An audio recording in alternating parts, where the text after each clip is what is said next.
안녕하세요. 북클럽입니다. 북클럽 오랜만에 돌아왔습니다. 그동안 제가 영어 공부하고 퇴근 후에 필라테스 다니느라 책 읽을 시간이 부족했거든요. 오랜만에 추석 연휴를 맞아 새로운 책을 준비했습니다. 제가 작년에 쓸개에 염증이 생겨서 담낭 제거 수술을 하고 건강에 대한 염려가 많이 생겨서 계속 건강 관련 책들에 관심을 가지게 되는 것 같아요. 제가 오늘 준비한 책은 몸이 아니라고 말할 때 라는 제목의 책인데요. 가보 마테라는 분이 쓴 책입니다. 이분은 캐나다의 의사이자 베스트셀러 작가입니다. 이 책에서는 우리 몸에서 일어나는 모든 치명적인 질병이 사실은 스트레스, 그리고 억눌린 감정 때문이라고 합니다. 치명적인 병에 걸린 사람들을 조사해보면 하나같이 주위에서 착하다고 하는 사람들, 그런데 알고 보면 남에게 아니라고 말하지 못하는 사람들이었다고 합니다. 즉, 남에게만 착하고 정작 자기 자신에게는 착하지 못했던 거죠.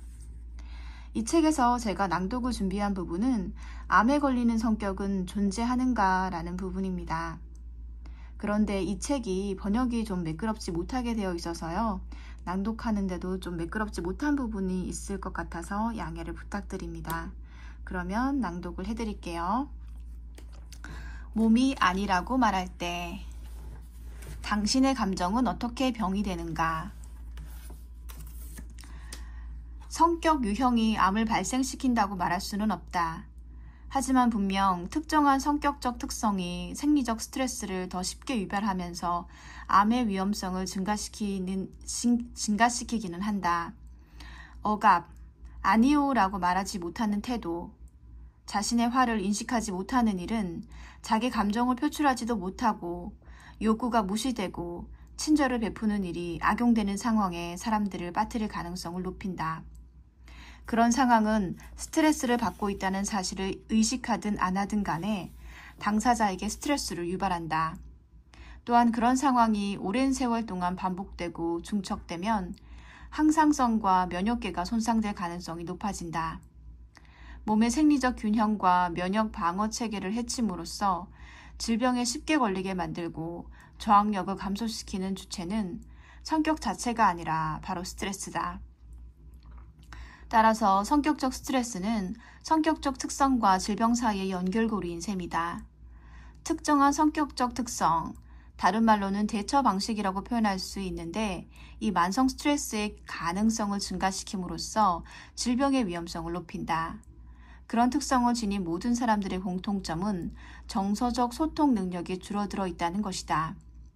인간은 감정을 효과적으로 표출하는 법에 대한 학습을 방해받으면 정서적 경험이 잠재적 피해를 입히는 생물학적인 사건으로 뒤바뀐다. 그런 학습은 아동기 동안 이루어지기도 하고 이루어지지 않기도 한다. 사람들이 성장하는 방식은 그들의 몸과 심리의 관계를 형성한다. 아동기의 정서적 환경이 타고난 기질과 상호 반응하여 성격적 특성을 만들어낸다. 우리가 성격이라고 부르는 것 중 많은 부분은 고정된 것이 아니며 단지 아동기에 습득한 대처 메커니즘일 뿐이다. 환경과 무관하게 개인에게 뿌리박혀 있는 타고난 천성과 생존을 위해 개발된 행동 패턴인 환경 반응 사이에는 중요한 차이가 있다. 우리가 지울 수 없는 특성이라고 알고 있는 성격적 특성은 무의식적으로 선택한 습관적 방어 기술에 불과한 것인지도 모른다. 사람들은 종종 이런 습관적 패턴이 자아의 필수적인 부분이라고 믿으면서 자신과 동일시한다. 그들은 어떤 특성에 대해서는 자기 혐오감에 빠지기도 한다. 예를 들어 어떤 사람이 자신을 지배의 광이라고 묘사하는 경우다. 사실 타고난 지배 성향 같은 것은 존재하지 않는다. 지배적인 성격에 존재하는 것은 깊은 불안뿐이다. 욕구가 충족되지 않았다고 느끼는 아이는 집착적인 대처 방식을 발전시키면서 세부사항 하나하나에 불안해할 수 있다. 그런 사람은 많은 일들을 지배할 수 없다는 두려움을 갖게 되고 극심한 스트레스를 겪는다.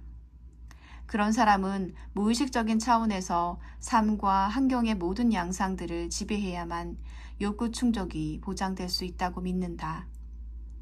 그렇게 되면 성장해가는 과정에서 다른 사람들이 그에게 화를 내게 되고 정서적 결핍에 대한 절박한 반응에서 나온 태도 때문에 그는 자신을 혐오하게 된다. 지배 충동은 타고난 특성이 아니라 대처 방식 중 하나일 뿐이다. 감정의 억압 또한 돌에 새겨진 것처럼 고정된 성격적 특성이 아니라 대처 방식 중 하나일 뿐이다. 이 책을 위해 인터뷰했던 많은 성인들에게 어린 시절 슬프거나 당황스럽거나 화가 날 때 누군가 함께 이야기를 나눌 사람, 설령 부정적인 감정을 일으킨 사람이 본인이라 해도 그런 사람이 곁에 있었나요? 라고 질문하자 그렇다고 대답한 사람은 한 명도 없었다.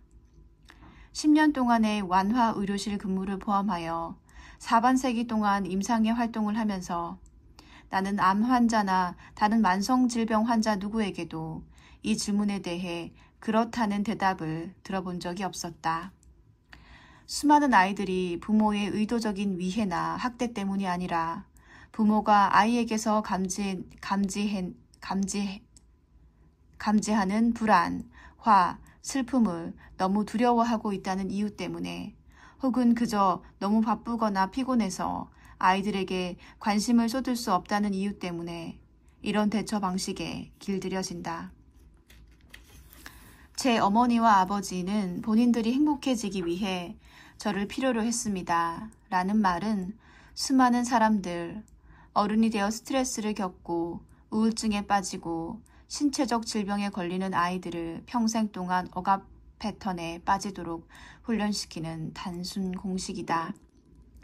상당히 진행된 난소암 진단을 받은 영화 제작자 질은 자신이 완벽주의자라는 사실을 시인했다. 그녀의 친구는 진단을 받기 전 해에 질이 스트레스에 시달리며 생활하는 것을 지켜보며 무척 걱정했었다고 내게 말했다.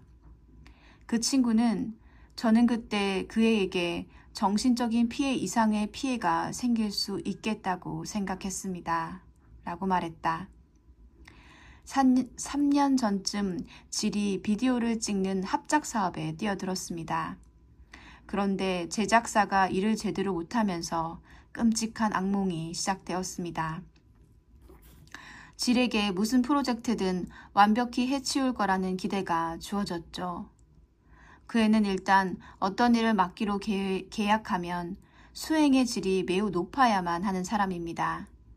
질은 받은 대가만큼 일하는 시간보다 3배에서 5배가량 더 일했습니다.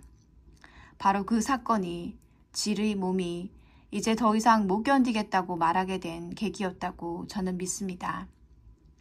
질과의 인터뷰에서는 상대를 무장해제시키는 솔직함과 심리적 자제력이 어우러진 그녀의 태도 덕분에 많은 사실들이 밝혀졌다.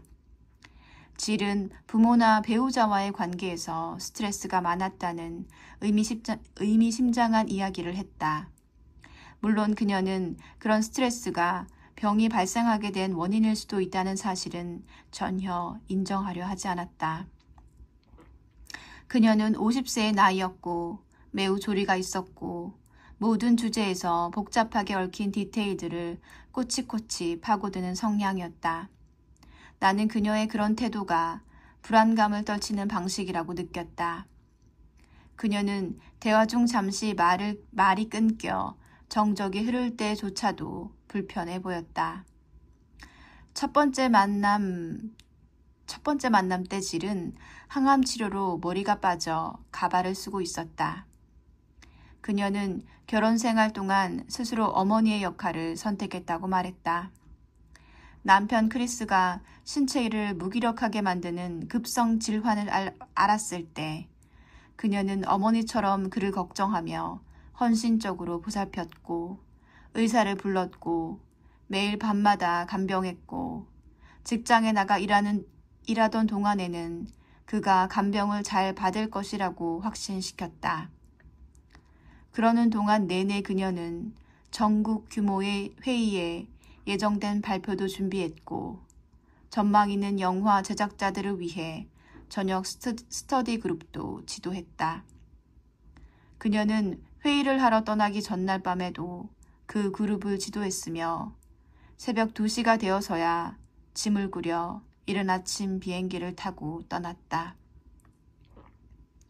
그녀가 처음 난소암 증상을 겪었을 때는 그토록 아까운 시간을 잠깐씩 내서 남편을 간병하고 났던 직후였다. 그런데 아내의 간병과 남편의 간병에는 엄청난 차이가 있었다. 크리스는 몇 달이 흐르도록 아내의 병에 대해 의학적으로 알아보는 일을 전혀 하지 않았고 그녀가 항염증제 에드빌을 달고 살았어도 겉으로 보기에 그녀의 통증과 체중 감소에 무관심한 듯 보였다. 엘리베이터에서 만나는 낯선 사람들조차 저에게 어디가 아프냐고 묻곤 했습니다. 라고 그녀는 말한다. 난소암의 경우 종종 그렇듯이 의사들은 몇 달이 지나서야 확진에 이를 수 있었다. 난소암에 걸렸다는 사실을 통보받고 질이 맨 처음 한 말은 불쌍한 제 남편과 불쌍한 제 어머니는 어쩌죠? 저는 그들의 정신적 지주예요. 이제 제 도움을 받을 수 없다니 그들이 정말 가여워요. 였다. 산부인과 종양과 의사들은 그들 부부에게 질의 질병이 진단된 단계를 감안할 때 예상 생존 기간이 5년을 넘기는 힘들겠다고 설명했다. 크리스는 그것을 부정했다. 남편은 의사의 이야기를 들을 사람 같지 않았습니다. 질의 말이다. 저는 방금 들은 말에 대해 대화를 나눌 필요가 있었어요. 하지만 집으로 돌아오는 차 안에서 크리스는 그저 앞으로 어떻게 병과 싸워 이길 것인지에 대해서만 계속 이야기했습니다. 그는 정말로 전문의가 예상 생존 기간에 대해 했던 말을 기억하지 못했습니다. 심지어 그 이후에도 그랬습니다. 그 이야기는 완전히 그를 그냥 통과해버린 셈이었습니다. 수술을 목전에 두고 질의 어머니가 찾아와 딸의 집에 머무르겠다고 결정한 일을 해결해야 했다. 원래는 오지 않기로 되어 있었습니다. 엄마는 관심의 초점이 되는 일에 정말 익숙하신 분입니다. 비행기를 타고 오는 일도 싫어하시고요. 하지만 모든 사람들이 엄마에게 말했대요. 아니 따님이 병원에 입원한다는데 안 가보세요? 라고요. 그런 질문을 받았으니 엄마는 엄마 역할을 안 할 수 없었겠죠. 결국 엄마가 정말로 왔습니다. 그 일을 그런 식으로 생각하시다니 그래 어머니가 오셨을 때 기분은 어땠습니까? 어머니가 아직 안 오셨을 때 저는 다행이다 싶었습니다. 저는 엄마를 원하지 않았습니다. 저는 엄마가 착한 엄마가 되려고 저를 이용한다는 것을 알고 있었습니다. 저는 아빠가 돌아가시고 난 후 쭉 엄마를 보살펴 왔습니다. 아빠가 그렇게 해달라고 부탁하셨거든요. 제 짐작으로는 당신이 태어났을 때부터 어머니를 쭉 보살펴드린 것이 아닌가 싶습니다. 맞습니다. 태어났을 때부터죠. 아시겠지만 아빠는 늘 저한테 네 엄마를 가만히 두렴 이라고 말씀하시곤 했죠. 아빠는 엄마를 과보호하셨고 엄마에게 격분하시기도 했습니다. 그러나 다소 왜곡된 방식이지만 아빠는 엄마를 진정으로 사랑하셨습니다. 아빠는 엄마의 한계점에 대해서도 잘 이해해 주셨습니다. 그래서 당신이 희생하면서도 최선을 다해 엄마의 편의를 보아주셨죠. 한 번은 동남아시아로 중요한 출장을 갔다 오는 저를 아빠가 마중하러 공항까지 나오신 적이 있었습니다. 저는 몹시 피곤했습니다. 엄마는 선생님이셨는데 아빠가 저를 엄마의 학교에 데려가고 싶어 하셨어요. 그래야 가서 네 엄마에게 인사를 드릴 수 있다. 엄마가 그곳에서 종교생과 널 기다리고 있을 거다. 아빠가 말씀하셨어요. 저는 안 돼요 아빠. 가고 싶지 않아요. 너무 피곤해요. 이번 여행으로 정신적으로 완전히 고갈 상태예요. 그냥 가서 혼자 쉬고 싶어요. 라고 말했습니다. 엄마를 위해 좀 가주렴. 너도 알다시피 엄마는 네가 오기를 정말 고대하고 있어. 결국 아빠는 저를 차에 태워 엄마 학교로 데려갔어요. 엄마가 모든 아이들과 함께 기다리고 있더군요. 아빠는 아이들을 즐겁게 해주려고 저에게 제가 사온 농사용 밀짚 모자까지 쓰라고 하셨습니다. 엄마는 평생 그런 식으로 응석을 부렸고 그 응석이 받아들여졌습니다. 아빠는 엄마가 그런 식으로 존중받을 필요가 있는 사람이란 걸 알고 있었습니다. 엄마는 학생들에게 딸이 해외에 나갔다 왔고 그래서 지금 자기를 만나러 온 거라고 과시할 수 있었습니다. 저는 아빠의 마음을 즐겁게 해주는 역할을 완수했습니다. 이런 일은 늘 일어났던 것입니다. 질, 당신은 당신의 자녀들에게 자기 주장을 펴라고 당신이 했던 식으로 남들을 신경 쓰는 일에 끌려 들어가지 말라고 권하지 않겠습니까? 당신은 지금 중병에 걸렸고 중요한 수술을 앞두고 있습니다. 그런데도 어머니가 찾아오셔서 꼬박 한 달을 머무르신답니다. 더구나 어머니는 요구사항도 엄청 많으세요. 저는 지난 한 달 내내 엄마의 비위를 맞췄어요. 선생님께서는 아시지만 정말이지 저는 아주 효녀입니다. 저는 정말 효녀예요. 제가 어머니를 돌보지요. 한 달 동안 고민하다가 친구들에게 이야기를 했어요. 그러자 많은 친구들이 어머니를 못 오시게 하라고 말하더군요. 이런 생각이 몇 번이고 뇌리를 스치고 지나갔어요. 만약 내 아이들 중 하나가 수술을 받는데 내가 오는 걸 원치 않는다면 나는 기꺼이 받아들일 것이다.